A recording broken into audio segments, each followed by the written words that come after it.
بسم اللہ الرحمن الرحیم۔ آج ہمارا جو لیکچر نمبر ہے وہ 4 ہے، تو بڑھتے ہیں اب عبارت کی طرف۔ تو یہ آپ کے سامنے عبارت لکھی ہوئی ہے آپ کے سامنے۔ تو جب آپ کے سامنے کوئی بھی عبارت آ جائے، آپ اس کے کچھ اصول بتائے تھے کہ آپ نے ان اصولوں پر اس عبارت کو پرکھنا ہے۔ کلام کا جو شروع ہے اس میں واو آ رہی ہے، واو کے بارے میں ضابطہ یہ ہے کہ یہ جو واو ہے آپ اس کو مستانفہ کہہ کے چھوڑ دیں گے۔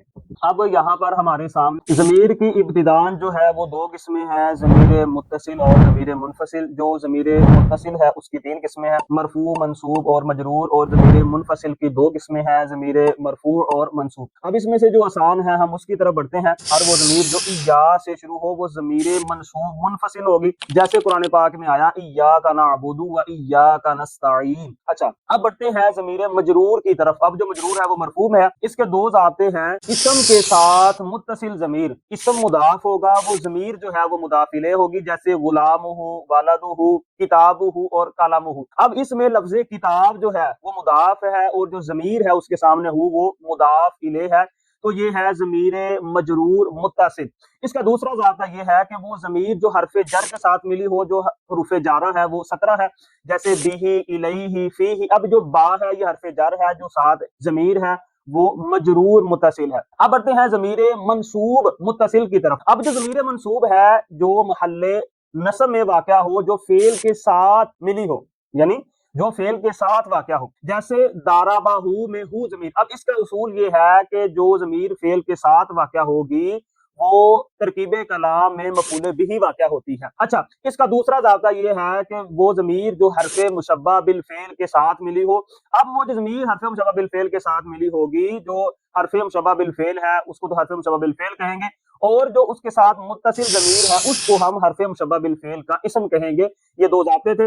اب آگے بڑھتے ہیں ضمیر مرفوع متصل کی طرف۔ جو ضمیر مرفوع متصل ہے اس کی 2 صیغے جو فعل ماضی ہیں ان میں یہ مستتر ہوتی ہے، جیسے دارابا اور دارابت۔ دارابا میں ہوا ضمیر اور دارابت میں ہیا ضمیر۔ اچھا، جو ضمیر مرفوع متصل ہے اس کی بھی 2 قسمیں ہیں، بارز اور مستتر۔ اب جو بارز ہے جو ظاہر ہو، جیسے ضربتا میں تا ضمیر، ضربتم میں تم ضمیر، ٹھیک ہے۔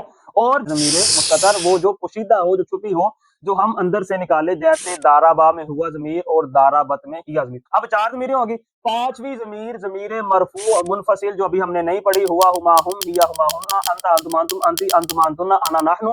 اس ضمیر کے بارے میں ضابطہ یہ ہے کہ یہ ضمیر ترکیب کلام میں اکثر کلام کے شروع میں واقع ہوتی ہے، اور 90% اس کے بارے میں ضابطہ یہ ہے کہ یہ ضمیر مبتدا واقع ہوتی ہے۔ کبھی درمیانے کلام میں بھی آ جاتی ہے، وہاں بھی مبتدا بن جاتی ہے، لیکن اکثر یہ ضمیر شروع کلام میں آتی ہے اور کیا واقع ہوتی ہے؟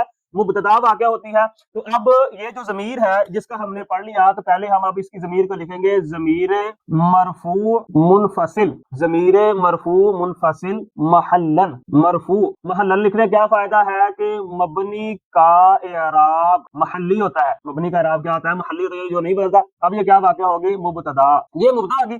بظاہر بات ہے کہ اب جو مبتدا ہے یہ مبتدا ہے، تو آگے مبتدا کی کیا آئے گی؟ خبر آئے گی۔ اچھا، اب ہمارے سامنے صیغہ آ گیا تدخلو۔ اب یہ صیغہ آ گیا۔ اب یہ 2 صیغے ہیں، واحد مؤنث غائب اور دوسرا ہے واحد مذکر حاضر۔ اب ہمیں کیسے پتا چلے گا کہ یہاں پر یہ صیغہ مراد ہے کہ یہاں پر یہ صیغہ مراد ہے؟ اصول یہ ہے کہ آپ نے جو عبارت ہے اس کا سیاق اور سباق دیکھتے ہیں، یعنی آگے اور پیچھے دیکھتے ہیں۔ اب اس کے پیچھے کون سی ضمیر ہے؟ ہیا ضمیر ہے۔ اس کے پیچھے کون سی ضمیر ہے؟ ہیا ضمیر ہے۔ تو اس غائب کے صیغے میں ہیا ضمیر پوشیدہ ہے، اور اس تدخلو میں کون سی ہے؟ انت ضمیر ہے۔ اب اصول یہ ہے، آپ قاعدہ یاد رکھیں، مبتدا کی خبر جملہ ہو تو جملہ میں ایک ضمیر کا ہونا ضروری ہے جو مبتدا کے مطابق ہو۔ اب مبتدا یہاں پر واحد مؤنث غائب ہے، تو بظاہر بات ہے کہ اس تدخلو کے اندر سے بھی ہم کون سی ضمیر نکالیں گے؟ ہیا ضمیر۔ کون سی ضمیر نکالیں گے؟ ہیا ضمیر، جو مبتدا کے عین کیا ہے؟ مطابق ہے۔ اگر ہم انت ضمیر نکالتے ہیں تو وہ مطابقت نہیں پائی جائے گی، تو یہ ہمارا جملہ درست نہیں ہوگا۔ اچھا، یہ تدخلو صیغہ آ گیا ہے، آپ اس کو حل کریں۔ جو فعل مضارع ہے، فعل مضارع کے 3 اوزان آتے ہیں، یفعلو، یفعلو اور یفعلو۔ یفعلو، یفعلو اور یفعلو۔ اب جو تدخلو ہے یہ یفعلو کے وزن پر آ رہا ہے۔ یفعلو کے اندر آ جائے گا یسمعو اور یفتحو، اور یفعلو کے اندر آ جائے گا یضربو، اور یفعلو کے اندر آ جائے گا ینصرو اور یکرمو۔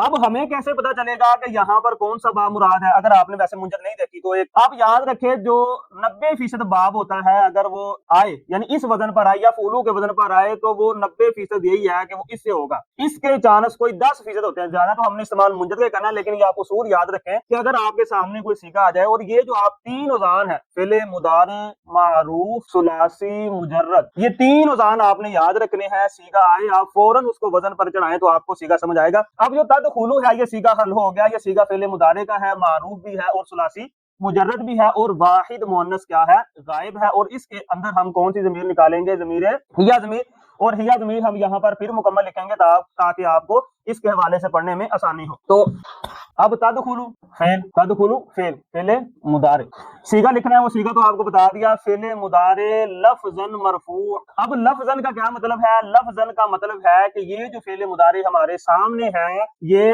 فعل مضارع کیا ہے؟ معرب ہے۔ فعل مضارع کیا ہے؟ معرب ہے۔ آپ کو بتایا جو فعل مضارع ہے وہ 2 حال سے خالی نہیں ہوگا، یا تو نون تاکید لگا ہوگا یا نون تاکید نہیں لگا ہوگا۔ نون تاکید کہتے ہیں نون ثقیلہ اور نون خفیفہ کو، اگر نون تاکید لگا ہو پھر تو فعل مضارع کے 14 کی 14 سیگے کیا ہے؟ مبنی ہے۔ اگر نون تاکید سے خالی ہو پھر جو 2 سیگے ہیں جمع مؤنث غائب و حاضر، یہ 2 سیگے ہیں جن کو ہم نون ضمیری بھی کہتے ہیں، نون نسوہ بھی کہتے ہیں، یہ تو ہر حال میں ہے ہی مبنی، اور اگر اس کے علاوہ نون تاکید نہیں لگا تو فعل مضارع کے 12 کے 12 سیگے معرب ہوں گے۔ اب یہاں پر ہم نے فعل مضارع مرفوع لکھا ہے، اس مرفوع کا کیا مطلب ہے؟ فعل مضارع مرفوع کی تعریف یہ ہے، فعل مضارع مرفوع کی تعریف یہ ہے کہ جو نواصب مضارع اور جوازم مضارع سے خالی ہو۔ نواصب مضارع 4 ہیں، الن کئی اذن، اور جوازم مضارع لم لما لام امر لائے نہیں اور انشد، اس سے جب فعل مضارع خالی ہوگا تو اس کو ہم مرفوع کہیں گے۔ آپ کوشش کریں کہ عبارت اس انداز سے حل کریں کہ اگلے بندے کا اس پر جو سوال ہے وہ قائم نہیں ہونا چاہیے۔ اچھا اب یہ فعل مضارع ہو گیا، اب وہ ضمیر کے اوپر نکالی ہوئی ہے، اب ہم نے اس ضمیر کو حل کرنا ہے۔ اب ضمیر ہم نے اس فعل کے اندر سے نکالی ہے تو یہ ضمیر مرفوع ہوگی، اب اندر سے نکالی ہے تو اس کو کہیں گے متصل۔ آگے کیا لکھیں گے؟ با مستتر، ضمیر مرفوع متصل مستتر، محلن مرفوع فاعل، یا تو فعل متعدی ہوگا یا فعل لازم ہوگا، وہ تو بتایا تھا۔ اگر تو فعل کیا ہے؟ فعل متعدی، یا تو فعل معروف ہوگا یا مجہول ہوگا، متعدی لازم والی بحث بھی ہے، یا فعل معروف ہوگا یا فعل مجہول ہوگا۔ اب یہ فعل معروف ہے، جو ہم نے وہ زان پڑھے وہاں فعل کیا تھا؟ معروف تھا۔ جو فعل مضارع مجہول ہے اس کا ایک ہی وزن ہے ثلاثی مجرد سے یفعل۔ اب یہ فعل معروف ہے تو فعل معروف کا فاعل ہوتا ہے، یہ محلن لکھنے کا مطلب یہ کیا ہے کہ یہ مبنی ہے، محلن لکھنے کا مطلب کیا ہے؟ یہ مبنی ہے، اور مبنی کا اعراب کیا ہوتا ہے؟ محلی ہوتا ہے۔ اچھا یہ فعل مضارع ہوگا، یہ فاعل ہوگا۔ اب یہاں پر یہ الا کیا ہے؟ جار حروف جار 17، ان میں سے کیا ہے؟ الا، علل مبتدائی، مبتدائی یا مبتدائی۔ اچھا اب اس پر تنوین کیوں نہیں پڑی؟ کیونکہ اس میں معنی تنوین پائے گئے، مشہور معنی تنوین 4 ہے، الف لام، غیر منصرف، مبنی اور مضاف، اس میں کیا پایا گیا؟ الف لام، تو لہذا ہم نے اس وجہ سے اس میں تنوین نہیں پڑی۔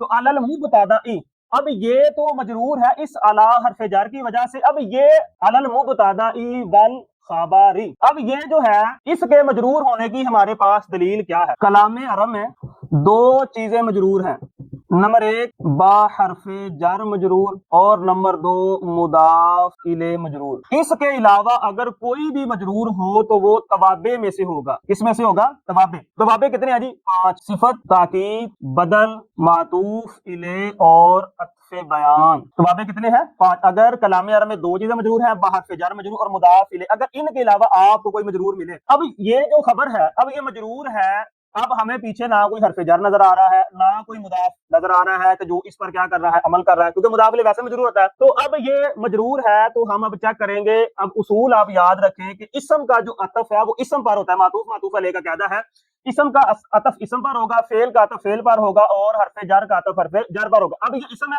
الف لام پائے گا، یہ بھی اسم ہے، اور اس میں بھی الف لام پائے گا، یہ بھی اسم ہے۔ تو اسم کا عطف کس پر ہے؟ اسم پر جو حروف عاطفہ ہے، حروف عاطفہ 10 ہیں، واو، فا، ثم، حتی، اما، بل وغیرہ۔ اب یہاں پر ہمیں 2 لفظوں کے درمیان واو نظر آ رہی ہے تو پتا چلا کہ یہ توابع سے کہتے ہیں کہ ہر وہ ما بعد جس کو ما قبل کا اعراب دیا گیا، اب اس کو اعراب اس کا دیا گیا تو اس کا تعلق توابع سے ہوگا۔ اب اس کو کہیں گے معطوف علیہ، واو عاطفہ اور یہ معطوف، معطوف علیہ اپنے معطوف سے مل کر مرکب عطفی، آپ اس کو مرکب عطفی بھی کہہ لیں، آپ اس کو معطوف علیہ مل کر ڈائریکٹ جار کا مجرور بنا دیں تب بھی ٹھیک ہے۔ اچھا پیچھے جار ہے تو کیا بن جائے گا مجرور، جار مجرور مل کر کیا بنے گا ظرف. اب ظرف کے بعد لغو ہوگا یا مستتر. اچھا ہمیں کیسے پتا چلے گا کہ یہ لغو ہے یا مستتر؟